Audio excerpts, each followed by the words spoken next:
hopefully a few more watching this on our YouTube channel. Invocation tonight be given by our Mayor Pro Tem in respect to the flags to be led by Councilman Luis Martinez. Please rise. Let us pray. Heavenly Father, we come to you tonight asking for your guidance, wisdom, and support as we begin this meeting. Help us to engage in meaningful discussion and allow us to grow closer as a council and help us nurture the bonds of the community that we serve. Fill us with your grace. Continue to remind us that all we do here tonight is in your service. In your name we pray. Amen. I pledge allegiance to the flag of the United States of America and to the republic for which it stands, one nation, under God, indivisible, with liberty and justice for all.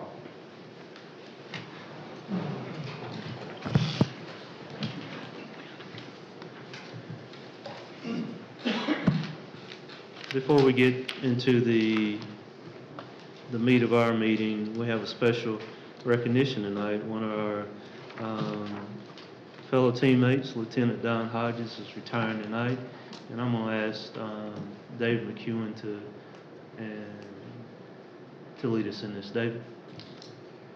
Thank you, Mr. Mayor. And I asked Captain Carlo Roberson to come up and Lieutenant Don Hodges. Over. Close.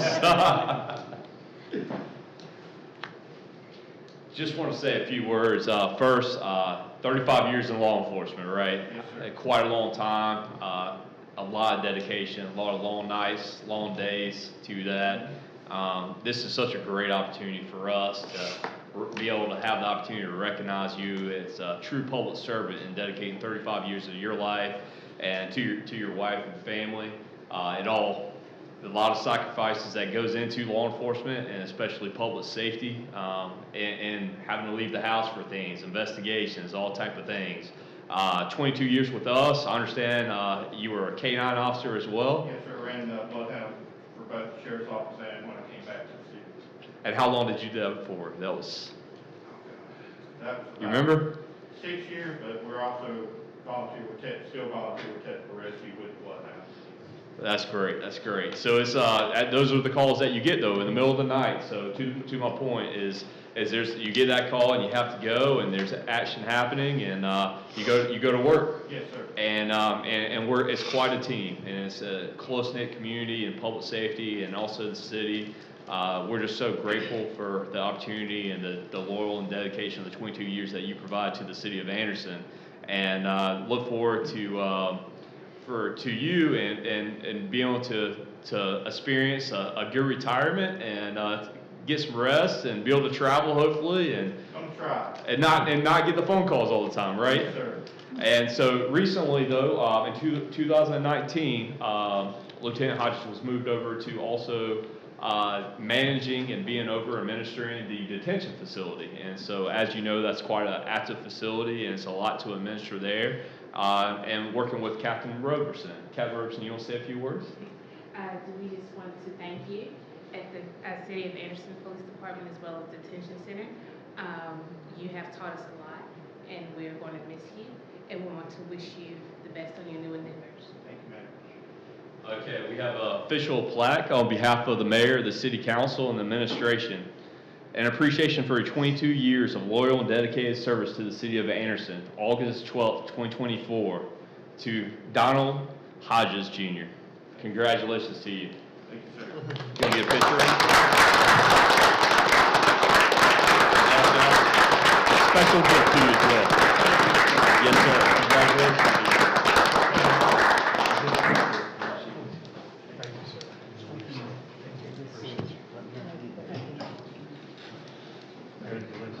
Appreciate all you do, sir.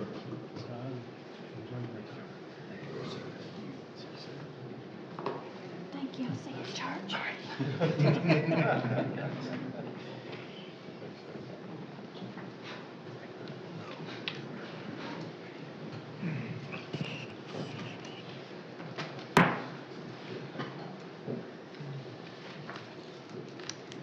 The minutes of our July 12th July 22nd meeting have been distributed. Are there any corrections or additions to those minutes? Not hearing any, do I have a motion to approve? I move that we approve these minutes, Mayor. First by Mr. Harbin, second by Mr. John Roberts. All those in favor say aye. Aye. Opposed? Those minutes pass unanimously. Our first item of old business is request second reading of ordinance 24-09 to annex and zone the R5 single-family residential approximately 139.5 acres located at 604A East Shockley Ferry Road. Mr. McEwen. Thank you, Mr. Mayor and Council. The city continues to be very active on the development front. With that, your next 5 items are plan and development items. Many of them coming back to you from the Planning Commission. This one here is on second reading as an annexation request. And Mr. Maurice McKenzie will go over these next 5 items.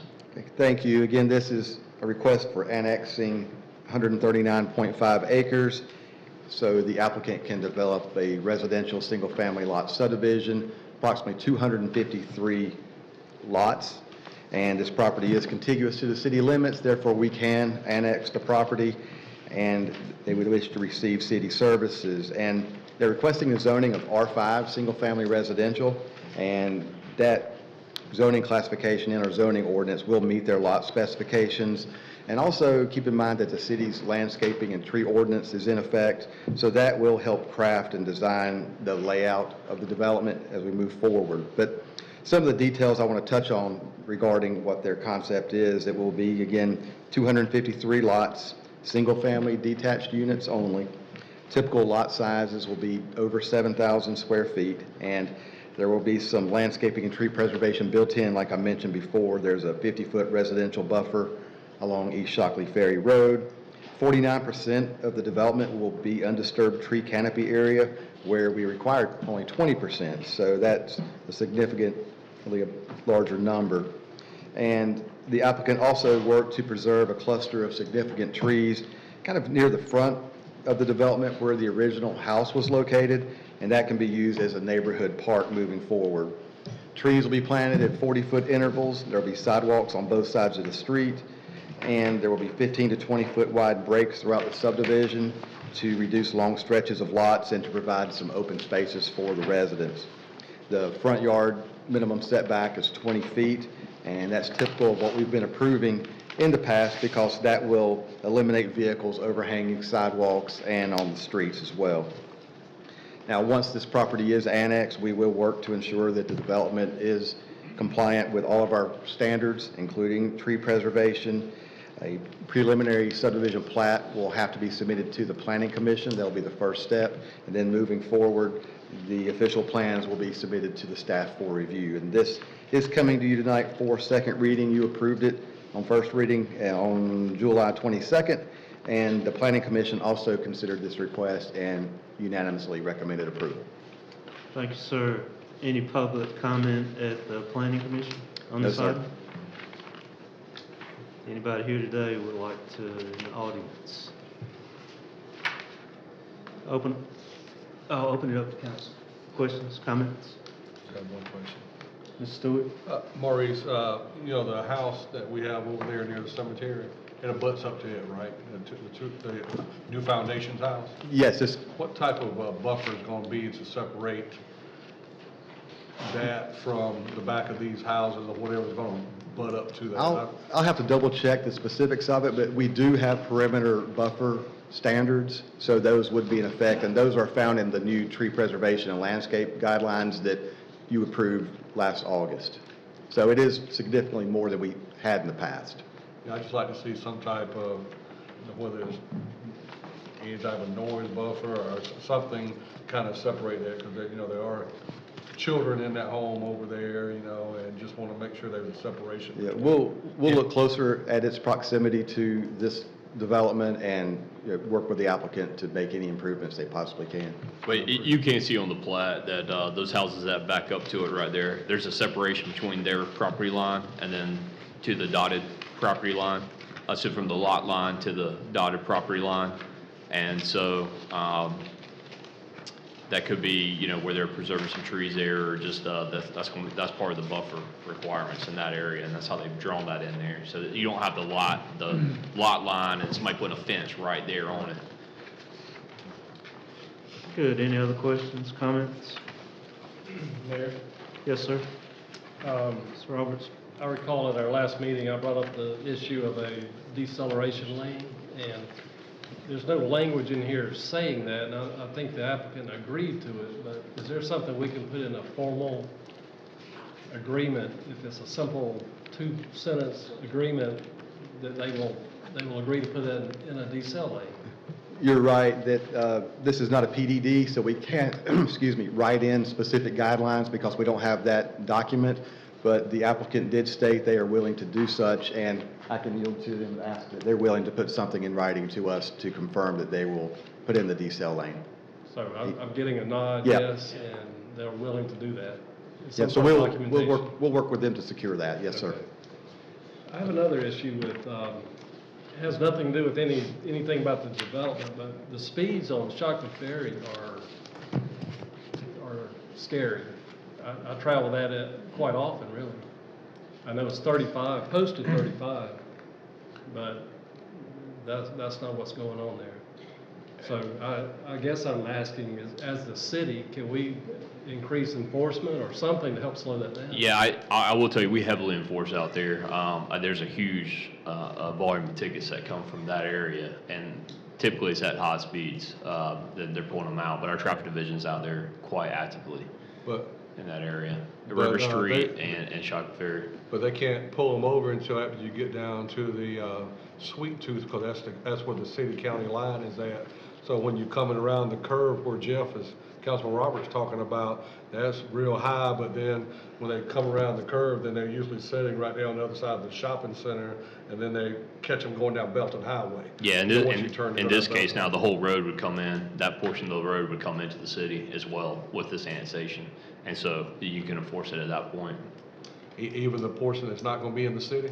Yeah, this Because you so- got county, and then you're gonna have. Yeah, city if and there's a county. gap, it doesn't matter. So in this case, they'll be able to enforce it right there through that portion, and you can start pulling them over right there. All the way up to the entrance into this? Yes. From there down. To the entrance, yep. Okay. There was also some discussion that I brought up about any opportunity for connectivity. And, you know, we have some river frontage or creek frontage that just throwing it out for discussion. You know, we always talk about connectivity, trails and so on. But I'd love to walk this property. It looks beautiful back in there. So I just want to keep that discussion alive. Sure. Good points. Anybody else? Other than a gentleman's agreement, there's nothing really we can get from the applicant on that decel lane, other than just. No, we can get documentation, correct? Yeah, I will work with the applicant. I'll also speak to the city attorney on something that's a little more definitive that will require them to install that decel lane. Also, we could ask DOT to put in their access permit, so encroachment permit. Do we feel confident that we'll get something in writing or some sort of dialogue with SCDOT or the applicant? Maurice, you want to address But that? as far as getting something definitive, Yes. yes, the applicant has acknowledged that they will put something in writing that will really bind them to doing this. Mr. Mayor. So just a quick question. Maybe I'm not keeping up with the exact conversation. This will come back to us as a PDD document, and in that, we can have decel acceleration. No, entrance. in this case, it's actually just being zoned in as R5, and so it's just under our normal subdivision regulations, so it's not a PDD document. So this is on second reading, or annexing and zoning it to R5. Okay. And then they'll just fall under our subdivision regulations as is As is. right now, so no separate PDD documents. Good. That's even better. So how are we gonna make sure that they get other than they're just gonna say that that's fine with them to. To me, it's communicating to SCDOT that CEDS requests this, and we would like that in when they apply for the permit, that they'll need to gain access to the road. Good. Everybody good with that? Then I move that we pass this on second reading. We have a first by Dr. Thompson. Second. Second by Mr. Jeff Roberts. Any further discussion? All those in favor say aye. Aye. Opposed? That passes unanimously. Our second item is request second reading of ordinance 2410 to rezone 710 West Malden Street from R5 Single Family Residential to RM10 Multifamily Residential. Ms. McKenzie. Thank you. The applicant's requesting to rezone this property to RM10 in order to construct a duplex on the property. The lot is quite large in comparison to other lots in the neighborhood. It's over 15,000 square feet in size, and that's larger, that's large enough to build 2 single-family homes. That's what the applicant originally wanted to do. But the catch is the fact that the lot width falls about 6 feet short of being able to subdivide it into 2 lots. Basically, in the R5 district, lots must be 50 feet in width. This lot currently has 94 feet, so they're 6 feet short of being able to subdivide it for that purpose. So now they're requesting to rezone it to RM10 so they can build a duplex on the property. And if you look at your attached zoning map and location map, it does fall in a transition area between R5 zoning and RM10 multifamily zoning, which is across the street. There is a multifamily development across the street zoned RM10 multifamily residential, and the lots on either side of it are zoned R5 single-family residential. But this did come before you at your July 22nd meeting. You approved it on first reading.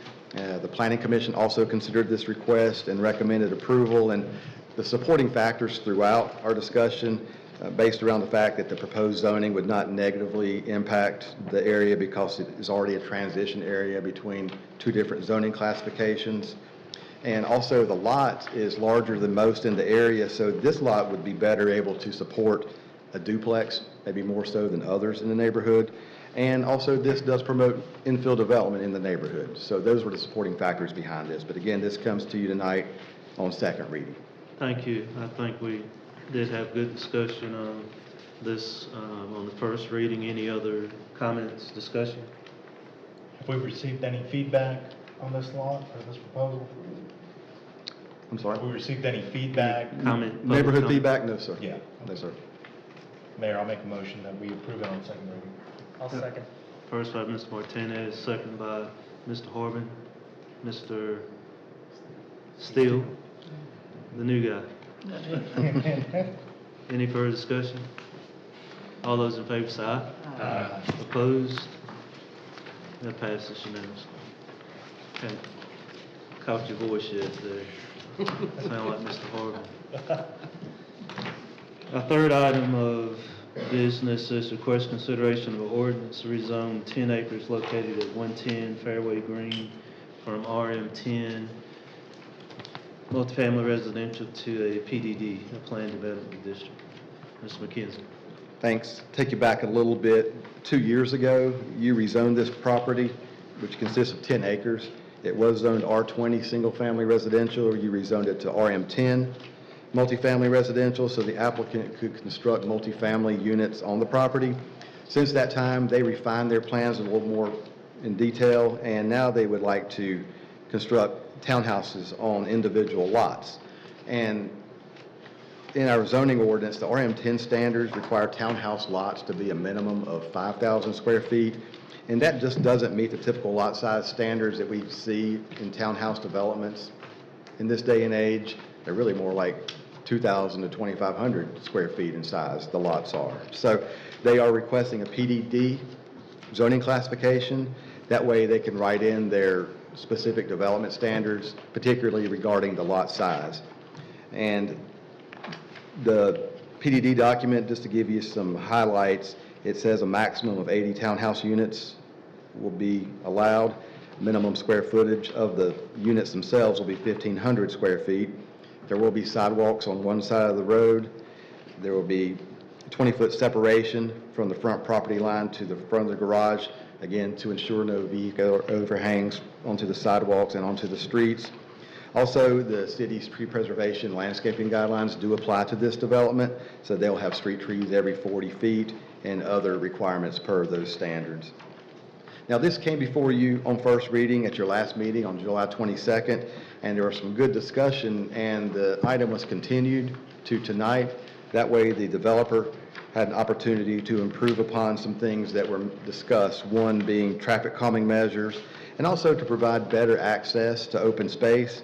And in your packet is a revised concept plan which does address those items.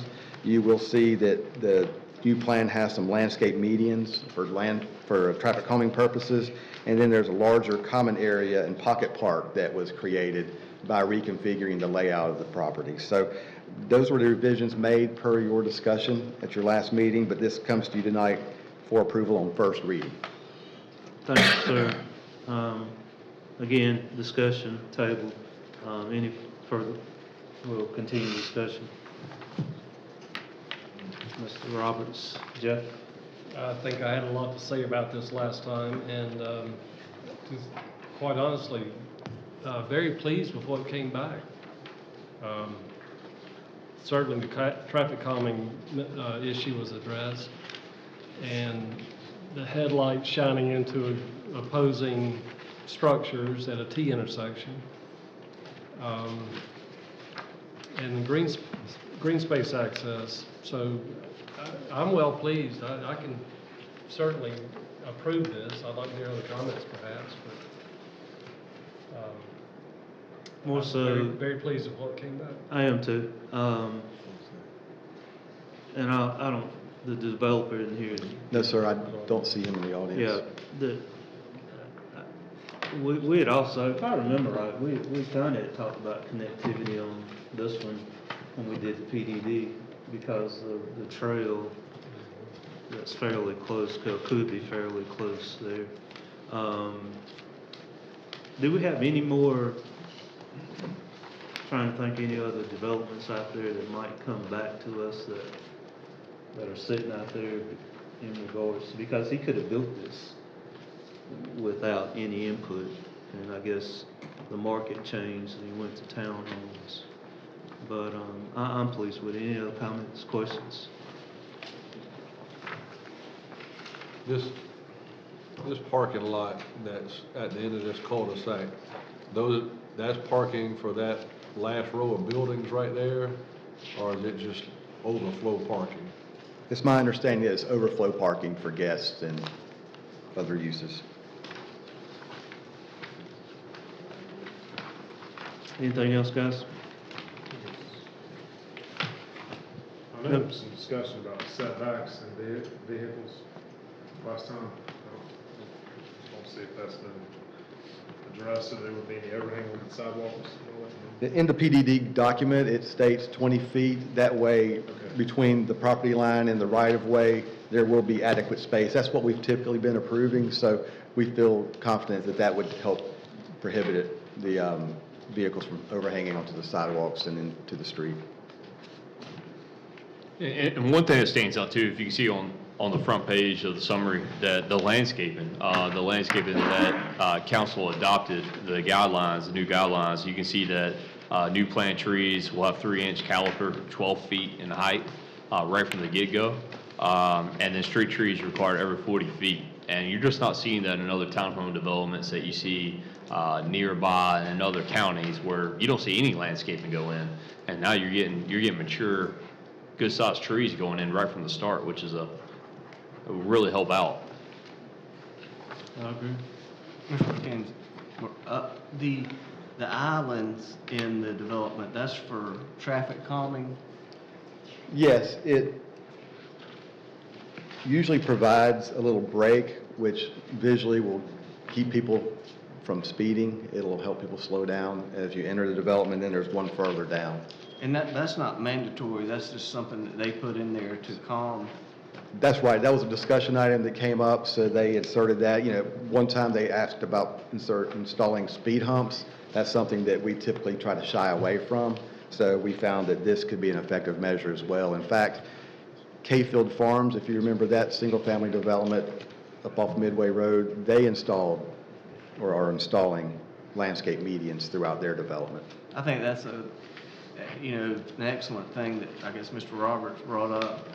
I mean, I think that enhances it to have like little medians with whatever in them, to calm traffic. And I think that was a great idea, and going forward, I may be, to looking at that, putting it in other documents that we have with there. Mayor, I'd make a motion that we approve this. First by Mr. Horby, Second. second by Mr. John Roberts. Any further discussion? All those in favor say aye. Aye. Opposed? That passes unanimously on the first reading.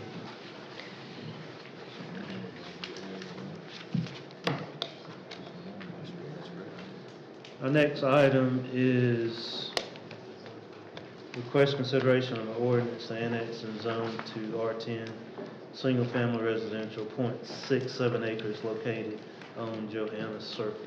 Ms. McHugh. Mr. McKenzie. Yes, thank you. Yeah, this is 2/3 of an acre. The applicant requests to annex the property in order to receive city services. They're requesting to zone the property to R10, single-family residential. You can see in your map that it's contiguous to the city across the street via Calhoun Academy of the Arts. And the request is to zone the lot to R10, single-family residential, so it can be subdivided into 2 parcels. And at one time, this did consist of 2 lots. Apparently, when you look at the tax map records, it shows up as lots 28 and 29, Johannes Circle, but at some point, it was combined back into 1 lot. Now, the plan is to add that property line back to where it originally was, and they would like to build 2 single-family dwellings on the property. On Johannes Circle, over the last few years, we've seen some new infill development take place. So there are several new houses as you continue down Johannes Circle. So it's good to see the infill development take place along this street. The closest zoning that you can see across the street is R15, single-family residential. And in the general area, you can see more of the R15 zoning that's shaded in the yellow.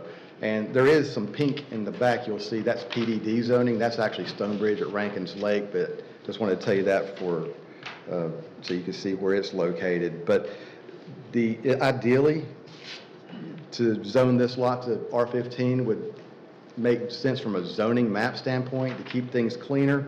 But R15 zoning requires lots to be at least 15,000 square feet in size. And if they subdivide this, both lots will be just under 15,000 square feet.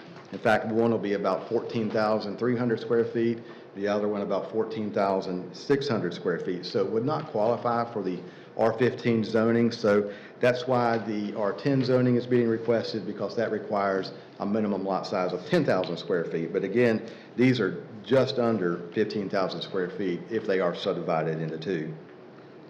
And the lots are very similar in lot width and square footage as the new development down Johannes Circle shows. Those lots are right at 15,000 square feet, same lot width. So very similar to those. Now, houses on either side of this property, those are larger, but again, going down Johannes Circle, those lots are more in keeping with that 15,000 square foot requirement. This did go before Planning Commission at their August 6th meeting. They recommended approval to annex and zone the property to R10 single-family residential. And again, even though R10 zoning is not present in that general area, the characteristics of the 2 new lots that are created would be in keeping with many of the other ones on Johannes Circle. That was part of the Planning Commission's discussion. Also, this zoning classification will encourage infill development, and that's something that we appreciate seeing inside the city. We work to support that. But again, this lot is 2/3 of an acre. It is a good bit larger than what R15 would require anyway. But again, that's coming to you tonight for first reading. Any public comment at the Planning Commission? None. We received a few phone calls, just general questions asking what the request was for, but nobody came to the Planning Commission public hearing. Good, thanks. Mr. Martinez? Mr. McKenzie, and you may have said this already, but this lot at one point was 2 lots and it was merged together, right? According to our records, what we've seen in tax map records through the county, it showed up as being lots 28 and 29. So that lends us to believe that those were 2 lots at one point. Is it fair to assume that they're maybe subdividing it the way it was originally? That's my understanding. They had an original lot line going right through the middle of the property. And it creates those lots, one being about 14,300, run around 14,600 square feet. I mean, I'm open to other comments, Mayor, but I think based on the consistency of the other houses that are on Joanna Circle, I think it's a fair request, especially considering the planning commission was okay with it. So I'll make the motion that we approve. Motion by Mr. Martinez, Second. second by Mr. Newton. Any further discussion? Yeah, I've got a question. So right where it's, the southern boundary is R15 already. So there's a property line that's already split. Do you see that right above it? So the lot neighboring it, and then where that lot joins the R15 zoning. You see there's a property line kind of making one smaller lot? That's in the county currently? That's- No, one of them's yeah, it's in the county, that's right. So, and it looks like half of it's in the city. Those appear to Just be, curious if that was the same scenario where that lot was. It's actually a lot line. yeah, that's Yeah, apparently same- are it's two the same lots. thing right there. Right. Yeah, Yep. one lot's in the city, one lot's Back out. to- Looks like this, probably the original lot Yeah. lines. The one that's shaded yellow, Mr. Roberts, is actually, has a house built on it now. It's a new lot. Everything heading southward in the yellow on the right side of Joanna Circle have been constructed with new houses.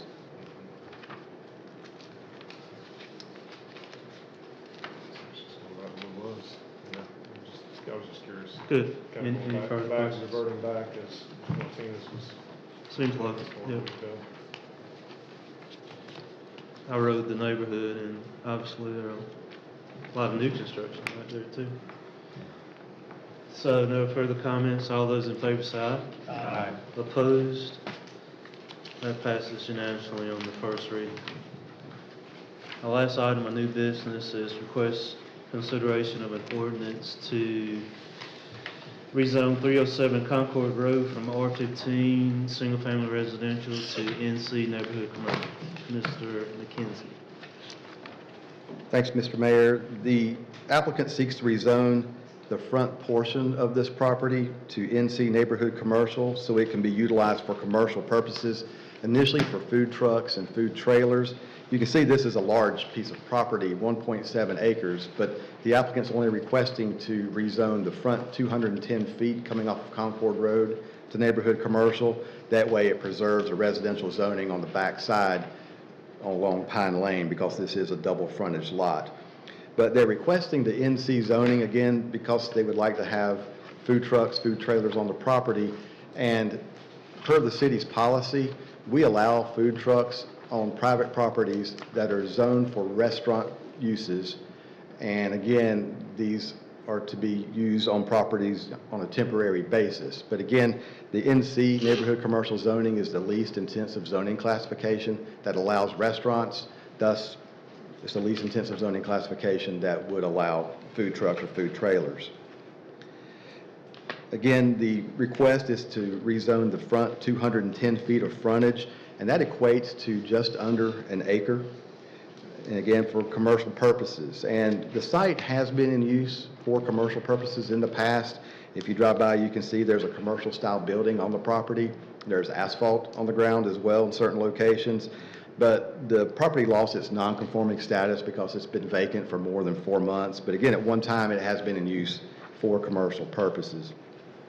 When looking at the map that's attached in your packet, you can see a lot of different zoning classifications that really stretch along the Concord Road corridor from Main Street up to Calrossie, really. It's general commercial along Main Street, and it drops down to neighborhood commercial. You've got limited office, you have neighborhood professional, you have RM10 multifamily, you have R15 single family, you even have a parcel that's zoned light industrial.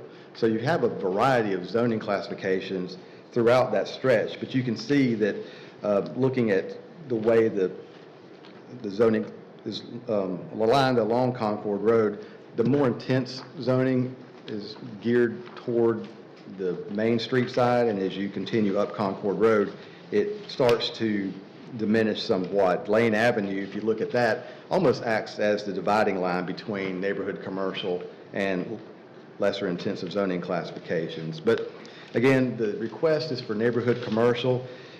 next door to the property is a piece of property that's zoned limited office, and then on the other side, you have R15, single-family residential.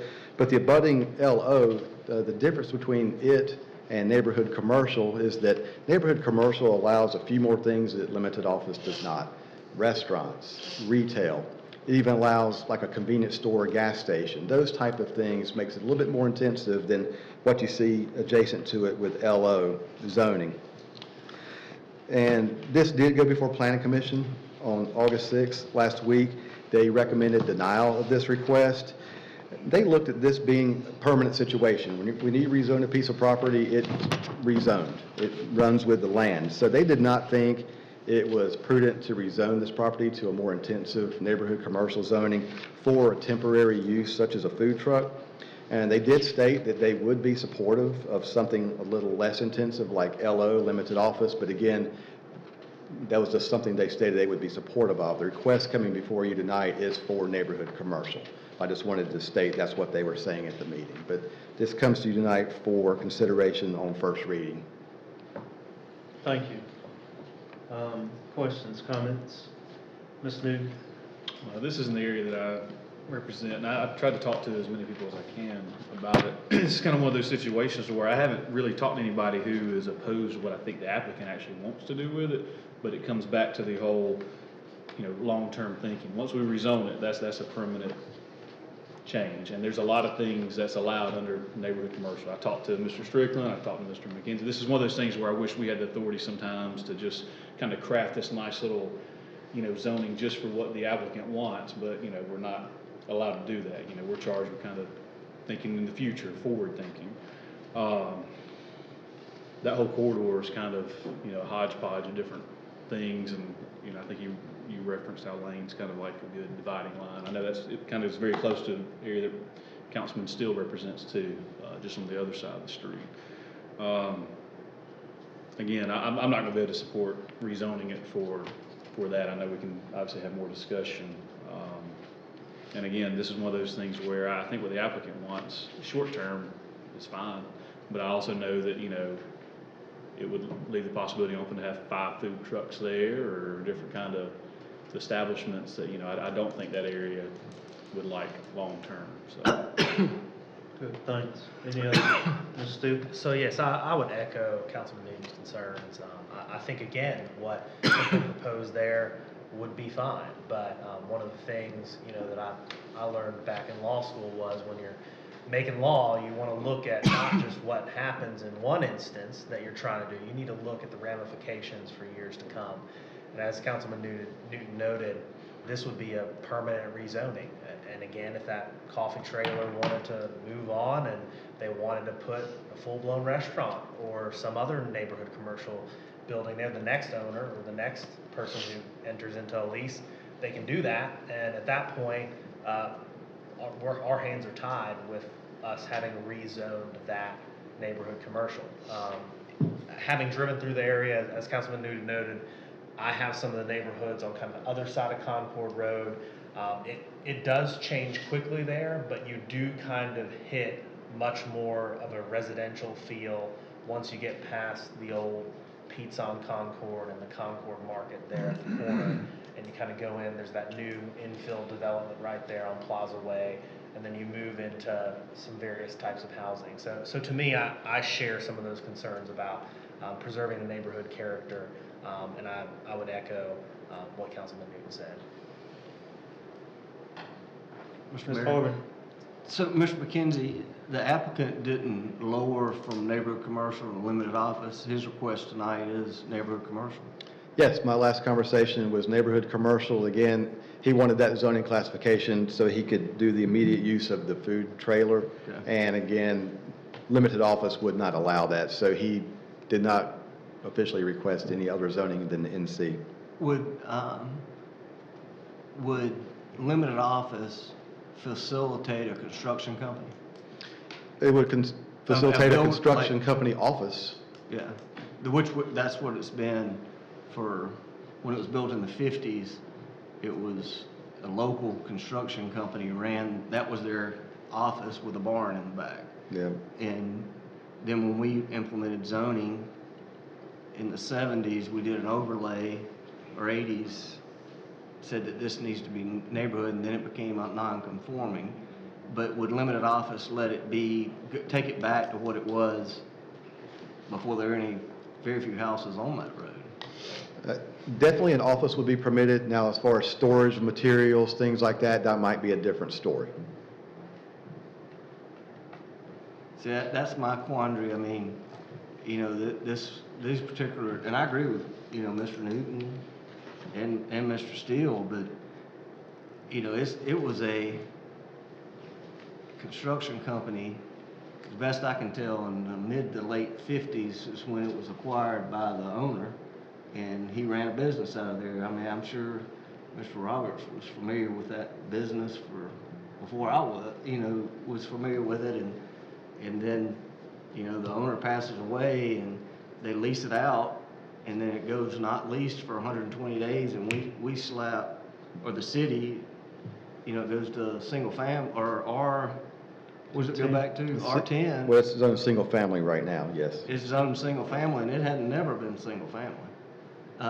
You know, nowhere in the last 60 years that I know of, that, you know, since the late 50s, early 60s. I mean, I wouldn't have a problem limited office, because that's probably what the zoning would have been.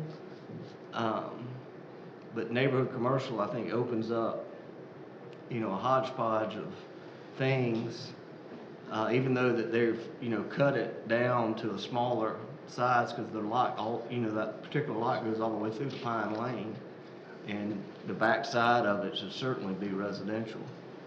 But the front side, I just wanted to make sure he never went back down to limited office. Not in my conversations with him, though, sir. Okay. That's all I got, Mr. Mayor. Anything else? I'll make the motion to deny. Second. First by Mr. Newton, second by Mr. Stewart, What was your motion now again? to deny the request. I have a first and a second. You know, I agree. It just doesn't feel right at neighborhood commercial, you know, just the area and so forth. So, I support it too. You know, we recently. John Roberts. Sorry, thank you. You know, recently, we went through the same exact scenario. Different, little bit, True. a couple miles away, but same exact scenario of protecting the neighborhood. And I think while we all agree, I know I'd like to pull in.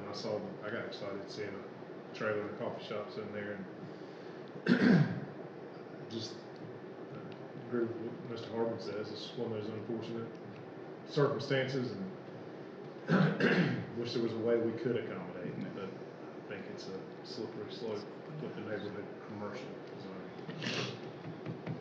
Any other comments? Maybe one more comment. I know the applicant, know him well.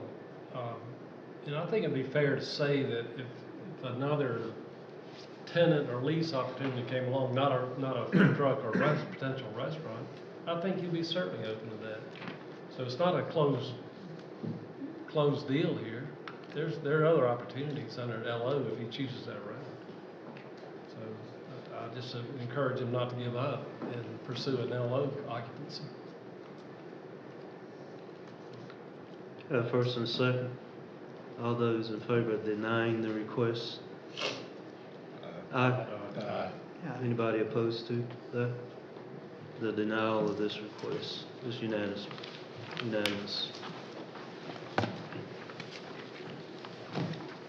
Two items of new business. The first item is request consideration of purchase equipment for the utilities division.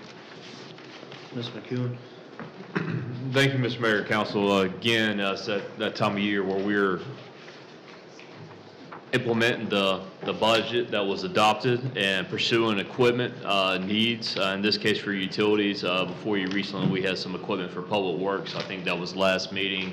We'll have several different items come forth in the next several meetings for more equipment purchases. In this case, it's $1.3 billion for rolling capital equipment for the utilities division.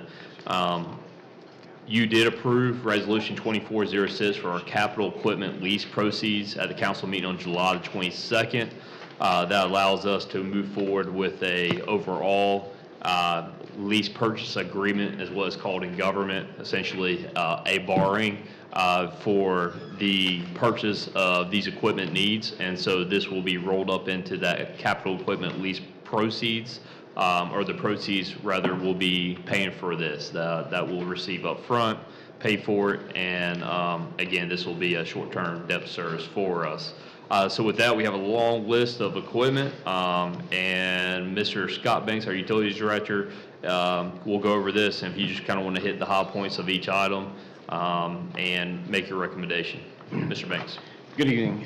Thank you, Mr. McEwen. And as Mr. McEwen said, we are requesting several pieces of capital equipment to make us more efficient and replace items that are past their useful life. In your package, you should have received a summary of these, and I'll quickly go through them and answer any questions that you might have. The first item is a 15 cubic yard dump truck for the Rocky River Wastewater Treatment Plant for sludge hauling. This will be replacing a 1998 8 cubic yard dump that is currently in use. This will allow us to make fewer trips and reduce the number of times we have to shut off the belt press to haul sludge. Our recommendation is to purchase the 15 cubic yard Mack dump truck from Gainesville Truck Center in Gainesville, Georgia on the Sourcewell Cooperative Purchasing Contract for $197,937. The next item is a Chevy Colorado pickup for the Rocky River Wastewater Treatment Plant. It will replace a 2006 F-250 truck with 123,894 miles on it. It'll be used for movement around the plant site as well as with on-call or for on-call personnel.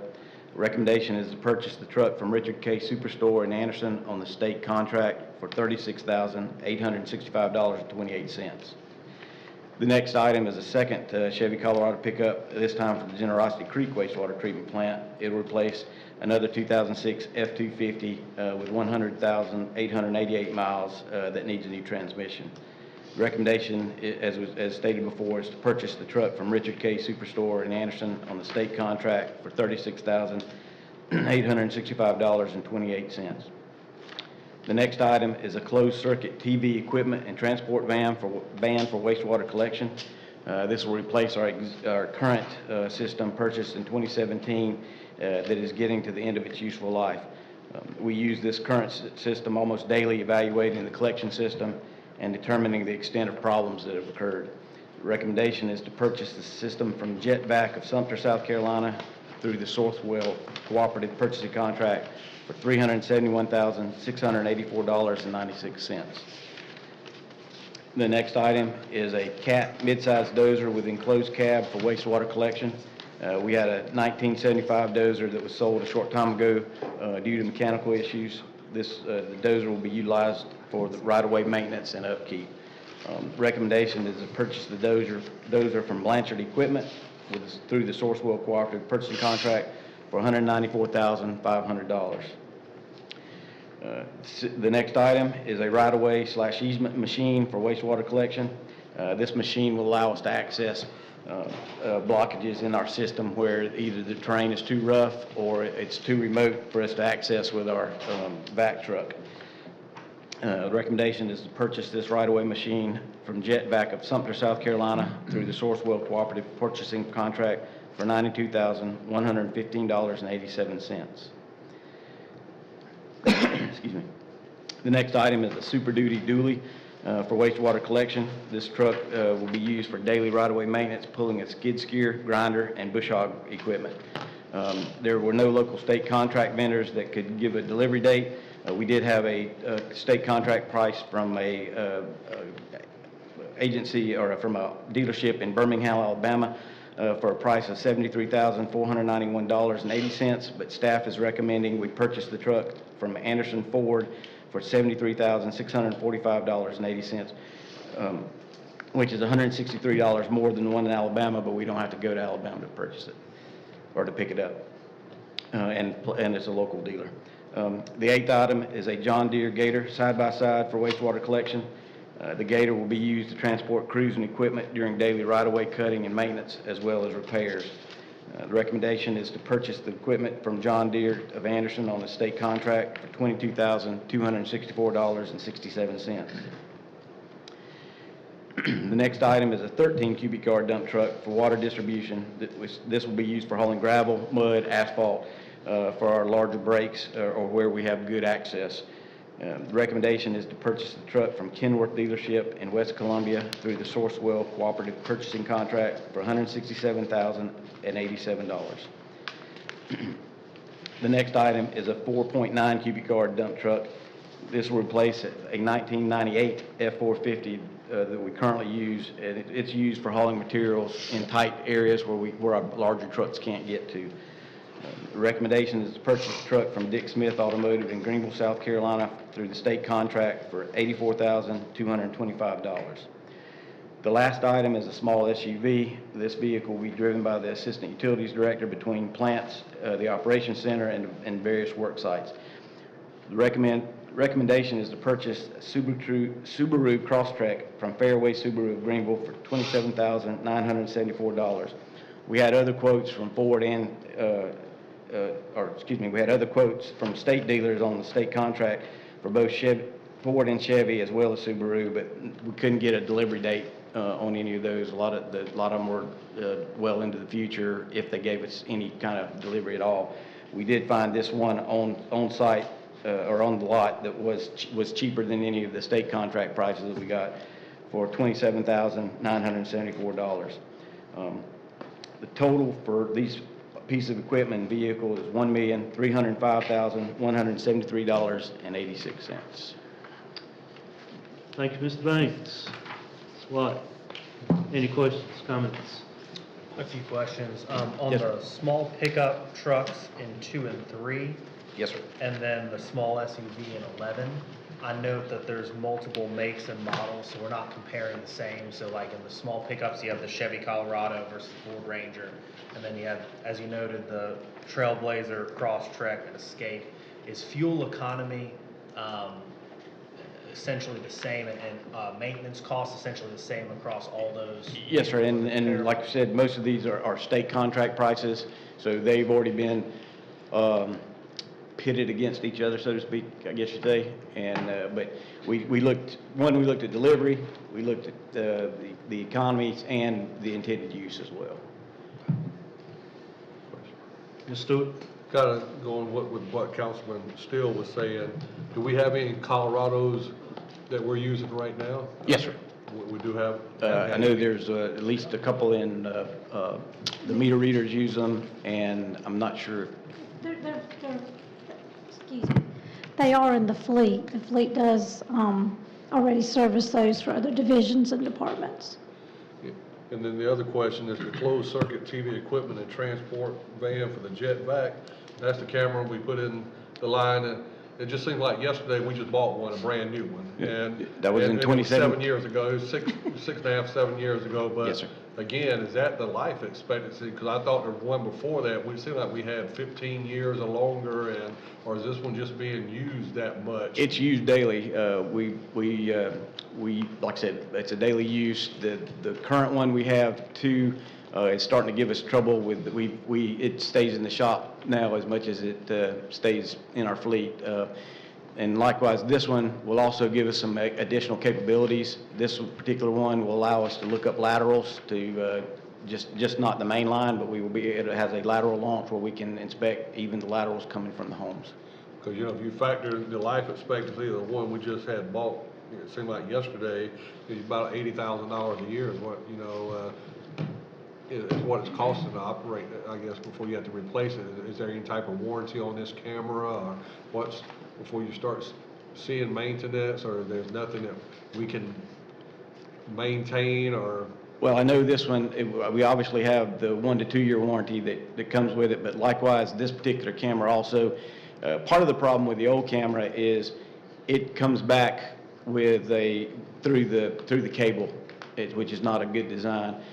This particular one is tethered differently, and so there's not that, and that's one of our weak points that we currently have, and we haven't been able to come up with a workaround or whatever you want to call it, so that we don't continue to have that issue with the old camera. This particular camera has a different mechanism for retrieving it, so it should last longer and, or at least not have that particular problem that we're currently experiencing with our existing equipment. And the camera and the van, is it together as one unit, or you have to,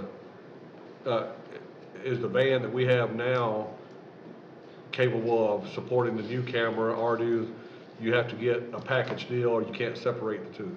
We currently have, our existing camera is in a trailer, which is difficult when you're on, if you're on right-of-ways and that kind of thing. If it's in a vehicle that's not being, that you're not having to tow, it's much more conducive to being able to get better access, and we can reutilize that trailer for other items.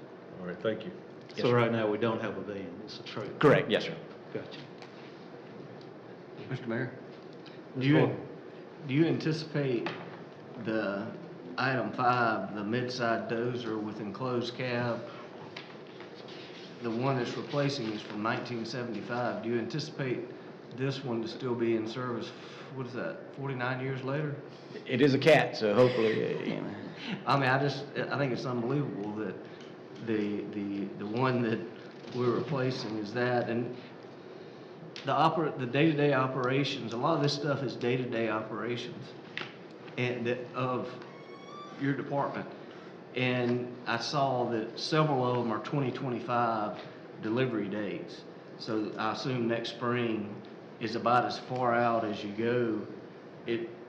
Is that gonna impede your workflow of what you got, or? We are, on some of them, it will push us, but we're, you know, we don't have, I think we can make it till then on those that are that far out. Some of them are on like I said, on the Subaru, it's on the lot, so that was one of the things or one of the reasonings behind going ahead and recommending that versus one that was out. Those that were out, that was the closest we could get on anything that we either priced or could find on. Yeah, I've heard that across a lot of mechanical, industrial type equipment, you know, is on a 2-year delivery right now. Yes, sir. I've heard that lately. So with that, Mayor, I'd make a motion to approve this. Second. First I have Mr. Harvin, second by Dr. Thompson. Any further discussion? Just one comment. Stewart. I know Councilman Martinez, he's always real big on it, but I do appreciate the staff, you know, looking at using local vendors here, you know, for the equipment. That means a lot, you know, to try to keep the business here local. So we appreciate you doing that. Yes, sir. All those in favor say aye. Aye. Opposed? Passes unanimously. Thank you, Mr. Dunkins. The last item of new business is request consideration of a contract for business Highway 29 pedestrian connection. Ms. McEwen? Okay, Assistant City Manager Andrew Strickland's been running point on this. Mr. Strickland. Thank you, Mr. McEwen. Mayor and Council, what you have before you is a request to award a contract for a portion of sidewalk along Business Highway 29 adjacent to Anderson University. So flashback a couple of years ago, we partnered with Anderson University to do some design work for a larger street beautification, pedestrian safety improvement, vehicle safety improvement project along Boulevard and Calhoun. Part of that project included a roundabout at the intersection of Boulevard and Calhoun, as well as a multi-use path between the main campus of Anderson University and their athletic campus. There's a tremendous amount of pedestrian traffic between the two campuses, as it was 2 years ago. Now, especially, we're looking forward to AU hosting their first football game here in a couple weeks, and so tremendous number of visitors, folks moving back and forth in that corridor. It currently doesn't have any pedestrian infrastructure aside from a very short segment of sidewalk that we do intend to use in this project. I'll speak about that in just a second. However, you know, pedestrian infrastructure around a college campus is a must. As we look forward, there's a much larger project out there that needs funding, state and federal funding, in order to hit that timeline. However, the need for pedestrian safety in this corridor is critical, so we need to do something to get something on the ground. We partnered with AU and went back to our design team, Seaman Whiteside, to see how we could change that full design into something a little bit more palatable to our budget that could address some immediate needs. And so that project is what you have before you for consideration tonight.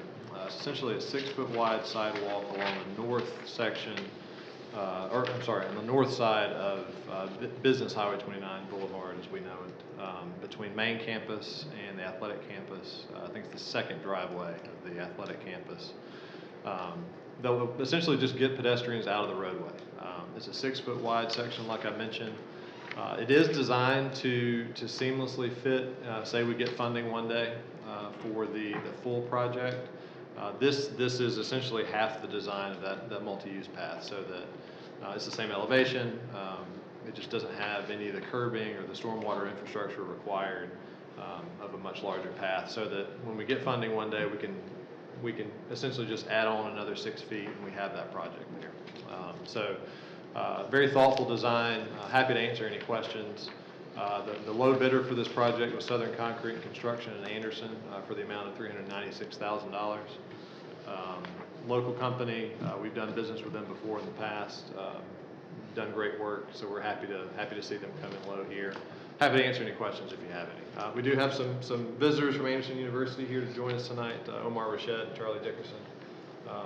Like I said, excellent partners on this project. Look forward to more partnerships to come. Thank you. Any public comment? Anybody? Turn over to council. So real quick, just remind me exactly where it starts. So I'll start I'm closest. driving by the university. I'll start closest to the university, right? Okay. So closest to Calhoun. There's a section on the athletic campus side of Calhoun. There's a sidewalk that kind of goes up to the alumni house. I believe it's the alumni house. And then goes over to some dorms as well. It essentially starts there. We're going to rework some of that sidewalk to connect and basically run right along the roadway, all the way down Boulevard, straight to the athletic campus, to the second entrance. So if you go down there, you got one entrance. There's, I think it's kind of a utility or fleet parking lot, and then second entrance is where they're guiding pedestrians and visitors to go in for football. It's not gonna go down to Gossett Street. It will not go all the way down to Gossett Street. Not this. Not this So the project. big entrance to the old fairgrounds is where you're gonna stop at. You're right across the street from the old printing shop that's sitting there going into the big. Yes, that's right. Yeah, that's right. That's right. That's where you used to walk in, the main Fair entrance fair. to the fair, that's where you went. Coming back. Didn't even know. Coming back. I think it's something we need to move forward with. I mean, obviously, especially with the upcoming crowds that we're expecting, and it's a public safety issue without a doubt. So with that, Mayor, I'm going to move forward with Southern Concrete and Construction. First one, Mr. John Roberts. Second. Second by Mr. Horgan. I had one question about it. You talked about it kind of being something that you could add on to complete some design that was already in place later. And I know you mentioned adding on a few feet here, but what would the completed from the original design, what would all that go? Because I thought I saw something about a traffic circle and some things like that. So what would that? Yeah. So the full design, and we'll circulate those plans when it gets a little closer to reality. Certainly. But it's essentially a traffic circle and then pedestrian improvement, a multi-use path. So there'll be lots of landscaping, curb, retaining walls. It'll be much more involved effort than essentially just putting. Kind of creating the feel of the boulevard on down past Gossett Street as you come down the boulevard, kind of creating that same feel, campus feel. Right. And then that traffic circle would go where that light currently That's right. There's a 5-way intersection right Right, there. yeah, It's Calhoun Boulevard, and then South Boulevard kind of comes in another leg. So it would just cure that issue. And this kind of would allow us to seamlessly fill into that if and when. It funding would, became yeah. We're available. trying not to duplicate too much when we can. Okay, great. Thank you. And funding's come from the general fund? Accommodation tax fund. Yeah, funding is actually a combination tax. This is a great project to fund out of accommodations tax. Our AU folks can spit the number out quickly probably, but Anderson University inspires a tremendous number of room nights in our local hotels, so this is a great way to spend that money back on. Do y'all have anything you want to say? Maybe come up to the mic, please.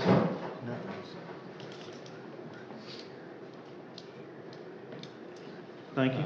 Thank you very much, Mr. Mayor. I'm Omar Rashad and work with the university and have been involved with this. And Charlie Dickerson's really the one that's been lead point for AU. So the last economic impact study we did in 2018 totaled our trips to campus at over 90,000.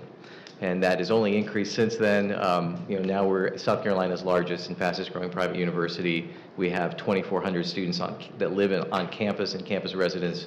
And we'll exceed 4,400 students this fall. So this is extremely important. We're grateful, deeply grateful to the city for their partnership and consideration of this project because it's critical for the safety of our students and our guests. We had over 6,000 guests at the spring game, I think that's right. No, the spring game. That's right. And we anticipate that kind of growth. A number of people will park on the main campus, and then this will be the their main way to pedestrian way to the athletic campus and to the football stadium. So, any other questions? First of all, did I answer your question? Yes. Okay. Thank you. Anything else? No. I just think that'd be a big help because not only just football, but, the track and field there with schools parking and students trying to cross and up and down the new track there, so it's well needed. Yes, sir. Yeah, we averaged 1,500 guests just for the track meets. We had 13,000 visitors this summer for summer camps and summer programs at the university, and there's a lot of pedestrian traffic between the two campuses. So again, this is just critical for safety, and we're deeply grateful. Thank you. Thank you. We had a first and a second. Any further discussion, questions?